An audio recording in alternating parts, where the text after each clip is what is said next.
भैया।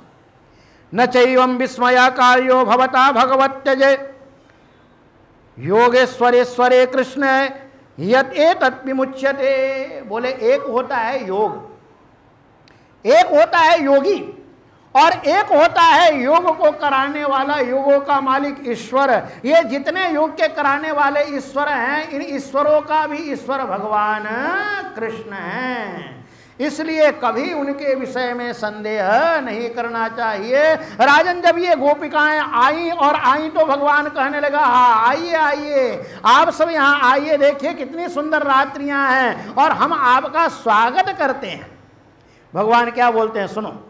स्वागतम वै महाभागा प्रियम किम करवाणि व ब्रजस्य नामयम कच्चित ब्रूतागमन कारणम। आइए, आप सबका स्वागत है, आप महाभागा हैं, महासौभाग्यवती हैं, और आपका मैं क्या प्रिय करूं। ब्रज का अनामय है, ब्रज में सब ठीक ठाक तो है, ये रात को आप लोग यहां कैसे आ गए। बोले बड़ा विचित्र है। बोले खुद ही बांसुरी बजा करके और हमको बुलाया और पूछ रहा है कि आप लोग कैसे आ गए। अरे बोले ये देखो इतनी भयंकर रात है, रजन्य सा घोर रूपा। अब इसकी 3 या 4 व्याख्याएं हैं।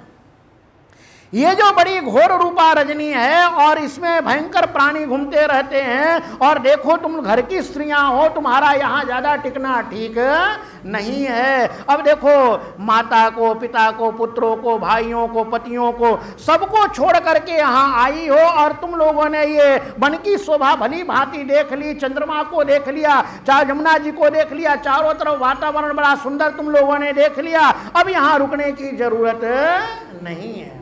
तदयात माँ चिरम गोष्ठम, इसलिए अपने घर में जल्दी से जल्दी पहुंच जाओ और जाकर के अपने पतियों की सेवा करो, अपने बच्चों की सेवा करो, अपने बालकों की सेवा करो, उनको दूध इत्यादि पिला करके, और उनकी सेवा से जो है तुम्हारा कल्याण हो जाएगा। अब तो महाराज ये जैसे ही इन्होंने सुना कि बोले ये पहले तो हमें बुलाया और बुलाने के बाद ऐसी कड़वा सुना रहा है, तब वो जो है नीचे देखने लगी और जमीन को खोदने लगी, और खोद करके और कहने लगी हाय हाय हम क्या बोलें और क्या कहें। तब गोपियों ने कहा कृष्ण हम लोगों के साथ ऐसा बोलना तुम्हारा ठीक नहीं है। और तब इतने करुणा के स्वर में गोपियां बोली, बोले एक बार तो आप पहले सारे दुनिया से हटा देते हो और सारे दुनिया से हटा करके अपने तरफ खींच लेते हो, और जब सब कुछ छुड़ा करके और तुमने अपने तरफ खींच लिया, और खींचने के बाद हम कहीं की भी नहीं रही, तुम्हारी ही होके रह गई, अब तुम कहते हो कि हमें छोड़ करके चले जाओ, तो ये कैसे संभव है।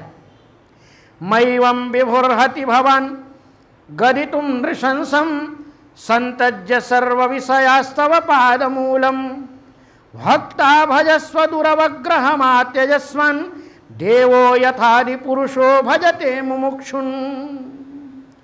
महाराज हमने पति बच्चे ये सब ने मना किया, लेकिन हमने सबका तिरस्कार करके और वहां से आ गई। अब आप ये बताओ कि आप कहते हो पतियों की सेवा करनी चाहिए, पुत्रों की सेवा करनी चाहिए, ससुर की, सास की, सबकी सेवा करनी चाहिए, लेकिन असली बात आप बताओ कि इन सबके अंदर आत्मा रूप से कौन विराजमान है।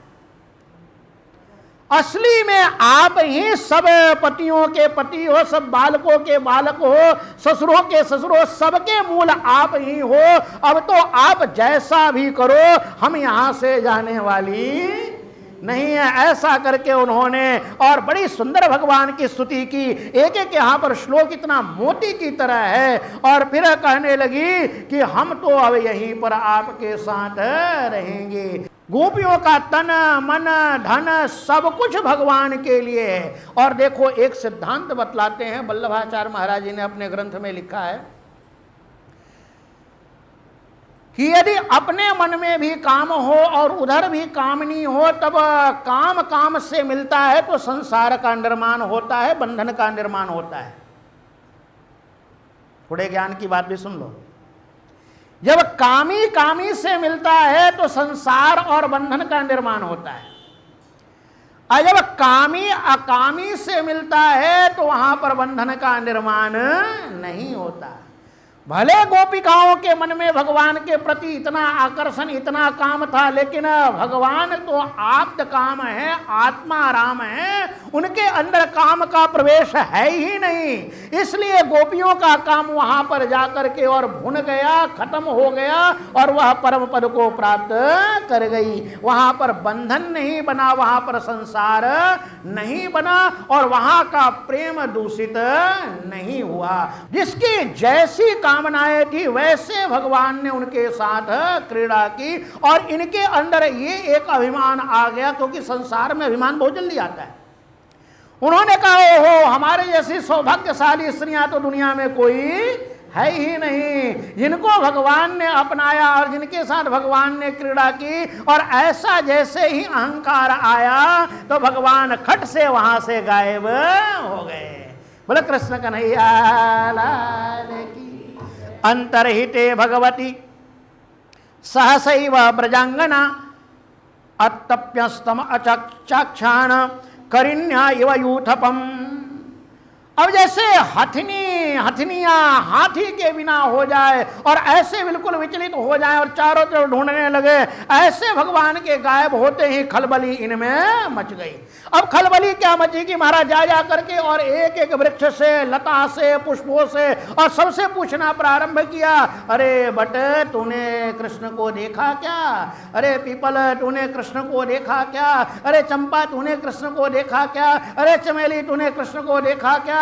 अरे हिरण्यो तुमने कृष्ण को देखा क्या? एक एक से जाकर के और भगवान के बारे में पूछने लगी। और उस समय उनका मन ऐसा हो गया था कि वह पूछते पूछते भगवान के साथ इतनी तन्मय हो गई थी कि अपने आप ही मिलकर के और भगवान की लीला करने लगी। एक बन गई पूतना और एक बन गई कृष्ण। और कृष्ण बन करके और उसके छाती पर चढ़ के कहने लगी, अरे पूतने मैं तेरे को छोड़ूंगी नहीं, मैं तेरे को मार डालूंगी। एक बन गई बकासुर और एक बन गया कृष्ण। इस तरीके से नाना प्रकार की लीलाएं वह करने लगी और आपस में ही कृष्ण की लीलाएं करके, और एक तो बन गई कृष्ण खड़े होकर के और एक उधर तिरछी और बिल्कुल क्रोधमयी नयन लेकर के और देख रही हैं कि ये कृष्ण है, तेरे से मैं बात नहीं करूंगी। और इधर जब आगे आगे जाकर के और ढूंढती हैं भगवान कृष्ण को उस वन के अंदर, तो भगवान के चरण कमल नजर आते हैं। और भगवान के चरण कमलों की पहचान है कि भगवान के चरण में यव है, अंकुश है, वज्र है, कमल है। ये सामान्य चिन्ह नहीं है, ये केवल भगवान के ही पैर में मिलते हैं। ऐसा जब चरण चिन्ह उन्होंने देखा तो उन्होंने कहा हो, ये कृष्ण तो इधर गया है, इधर गया है, इधर चलो, इधर चलो। और चलते चलते उन्होंने देखा कस्यापदानि चैतानि यातायानंद सूनुना असन्यस्त प्रकोष्ठाया करेणो करिनाइथ। अरे ये तो अकेले पैर नहीं है, इसके साथ एक और पैर दिखलाई पड़ रहा है। ये साथ में इसके कौन है? तब उन्होंने कहा कि अरे कोई ना कोई गोपी को लेकर के वह एकांत में गया है। और तब उन्होंने कहा ये बड़ी सौभाग्यशाली गोपी होगी, शालिनी गोपी होगी, ये कोई अत्यंत ही बहुत उच्च कोटि की तपस्या की होगी जिसको भगवान कृष्ण अपने साथ ले गए हैं। और देखो इसलिए सुखदेव जी ने यहाँ राधा जी का नाम नहीं लिया, क्योंकि राधा जी का नाम लेते ही समाधि लग जाती है और समाधि लग जाती तो कथा रह जाती। इसलिए सुखदेव जी सारा करते हैं केवल अनयाराधितो नूनम भगवान हरिश्वर यन्नो विहाय गोविंदो प्रीतो यामन यद्रह। अरे सबको छोड़ करके और इसने बड़ी भारी आराधना में ही राधा शब्द आ गया, और इसने बड़ी भारी भगवान हरि की, ईश्वर की आराधना की होगी और सबको छोड़ करके भगवान अपने साथ ले गए। और आगे आगे जब देखते हैं तो देखते हैं एक जगह की उसके भी पैर गायब हैं और भगवान के जो आगे के वो है ना वो ज्यादा गहरे हैं। तब वह गोपियां कहने लगी, अरे अरे उस कामी ने यहां अपनी प्रिया के बाल संवारे होंगे और बालों में फूल लगाने के लिए उचक उचक के इसने फूल तोड़े होंगे। इसलिए ये जो है ना इसके चरण चिन्ह पीछे वाले तो नजर नहीं आ रहे हैं, लेकिन आगे वाले बड़े गहरे नजर आ रहे हैं।